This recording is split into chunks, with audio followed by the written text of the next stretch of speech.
नमस्कार भक्तों, आज हम फागुन मास के कृष्ण पक्ष की कथा का द्वादश अध्याय देखेंगे, जो कि बहुत ही अत्यंत पवित्र, कल्याणकारी और मोक्षदायक माना गया है।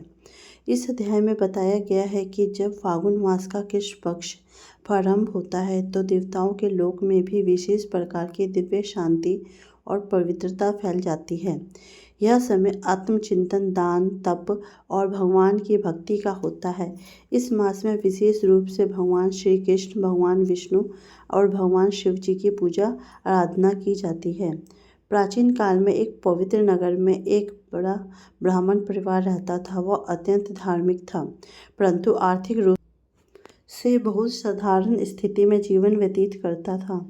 ब्राह्मण प्रतिदिन स्नान करके भगवान का स्मरण करता था और फागुन मास के प्रत्येक दिन व्रत, जप और कथा श्रवण करता था। उसकी पत्नी भी अत्यंत प्रवृत्तिवान और धर्मपरायण थी। दोनों मिलकर भगवान की भक्ति में लीन रहते थे। फागुन मास के कृष्ण पक्ष की द्वादशी के दिन ब्राह्मण ने विशेष व्रत रखने का संकल्प लिया। प्रातःकाल ब्रह्म मुहूर्त में उठकर पवित्र नदी में स्नान किया। स्नान करते समय वह ओम नमो भगवते वासुदेवाय मंत्र का जाप करता रहा। स्नान के पश्चात उसने शुद्ध वस्त्र धारण किए। घर आकर पूजा स्थान को गंगाजल से शुद्ध किया और भगवान की मूर्ति को स्थापित कर धूप, दीप, पुष्प और नैवेद्य अर्पित किया। कथा में वर्णन आता है कि उसी नगर में एक धनी व्यापारी भी रहता था, जो धन के अहंकार में डूबा रहता था। उसे धर्म कर्म में विशेष रुचि नहीं थी। वह ब्राह्मण की साधना का उपवास करता था। कहता था कि केवल पूजा पाठ से कुछ नहीं होता, परंतु समय का चक्र निरंतर घूमता रहता है। एक दिन व्यापारी को व्यापार में भारी हानि हुई। उसके घर में कलेश और अशांति बढ़ गई। तब उसे ब्राह्मण की याद आई। वह उसके पास गया और अपनी समस्या बताई। ब्राह्मण ने उसे समझाया कि फागुन मास का कृष्ण पक्ष अत्यंत पवित्र है। यदि वह श्रद्धा से व्रत रखे, दान करे और भगवान का स्मरण करे तो अवश्य ही संकट दूर होंगे। व्यापारी ने विनम्र होकर ब्राह्मण से पूछा कि यह व्रत विधि कैसे है। ब्राह्मण ने कहा कि द्वादशी के दिन प्रातः स्नान करके भगवान विष्णु का पूजन करें, तुलसी पत्र अर्पित करें और गरीबों को अन्न वस्त्र दान दे तथा सायंकाल कथा श्रवण करे। व्यापारी ने वैसा ही किया। कथा में कहा गया है कि जब सच्चे मन से पश्चाताप और भक्ति की जाती है तो भगवान तुरंत कृपा करते हैं। व्यापारी के जीवन में धीरे धीरे सुधार होने लगा। उसका खोया हुआ धन वापस आने लगा और परिवार में शांति स्थापित हो गई।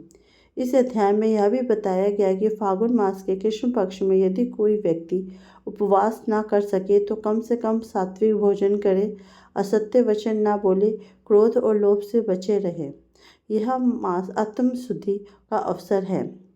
कथा के अंत में ऋषियों ने कहा कि जो व्यक्ति इस द्वादश अध्याय का श्रद्धापूर्वक श्रवण या पाठ करता है, उसके समस्त पाप नष्ट हो जाते हैं और उसे वैकुंठ लोक की प्राप्ति होती है। घर में सुख, समृद्धि, आरोग्य और संतोष बना रहता है। फागुन मास की यह कथा हमें सिखाती है कि धन से अधिक महत्वपूर्ण है श्रद्धा और विश्वास।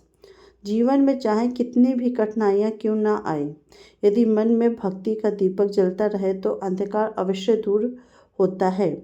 जो भक्त इस पवित्र मास में भगवान का स्मरण करते हैं, दान पुण्य करते हैं और कथा सुनते हैं, उन्हें जीवन में शांति और अंत में मोक्ष की प्राप्ति होती है।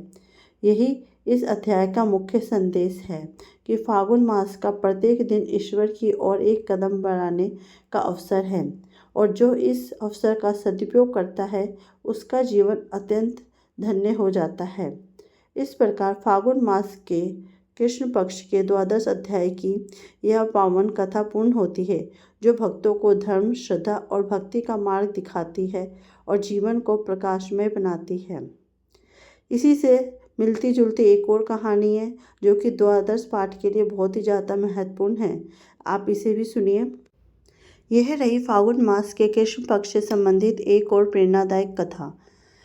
प्राचीन समय में काशी नगरी में एक वृद्ध विधवा माता रहती थी। उनका जीवन अत्यंत साधारण था, परंतु हृदय में भगवान के प्रति अटूट श्रद्धा थी। वे प्रतिदिन प्रातः गंगा स्नान कर भगवान विष्णु का नाम जपती थी और सायंकाल भगवान शिव के मंदिर में दीपक जलाती थी। फागुन मास का कृष्ण पक्ष आरंभ हुआ। नगर में लोग होली की तैयारी में व्यस्त थे, परंतु वह वृद्धा माता इस पवित्र समय को व्रत, जप और दान में लगाती थी। वे प्रतिदिन थोड़ा सा अन्न अलग निकाल कर किसी भूखे को दे देती थी। एक दिन द्वादशी तिथि के दिन उन्होंने निर्जला व्रत रखने का संकल्प लिया। पूरे दिन उन्होंने ओम नमो नारायणा मंत्र का जाप किया। संध्या समय तक एक अति दुर्बल साधु उनके द्वार पर आया और भोजन की याचना की। उस दिन उनके पास केवल थोड़ा सा फल और जल था, जो उन्होंने व्रत खोलने के लिए रखा था। क्षण भर के लिए उनके मन में विचार आया, परंतु तुरंत उन्होंने सोचा, यदि भगवान स्वयं परीक्षा ले रहे हों तो? उन्होंने बिना सोचे, बिना संकोच किए वह समस्त फल और जल साधु को अर्पित कर दिया। साधु ने प्रसन्न होकर आशीर्वाद दिया और तुरंत ही दिव्य रूप धारण कर लिया। वह कोई साधारण साधु नहीं, बल्कि स्वयं भगवान विष्णु थे, जो भक्त की परीक्षा लेने आए थे। भगवान ने कहा, हे माता, तुम्हारी निस्वार्थ भक्ति से मैं अत्यंत प्रसन्न हूँ। तुम्हें इस जीवन में कष्ट नहीं होगा और अंत समय में तुम्हें मेरी धाम की प्राप्ति होगी। इसके बाद उनके जीवन में चमत्कारी परिवर्तन आया। पड़ोसी उनका सम्मान करने लगे, घर में कभी अन्न की कमी नहीं रही और उनका मन सदैव शांति से भरा रहा। अब हम देखेंगे इस कथा से हमें क्या संदेश मिलता है।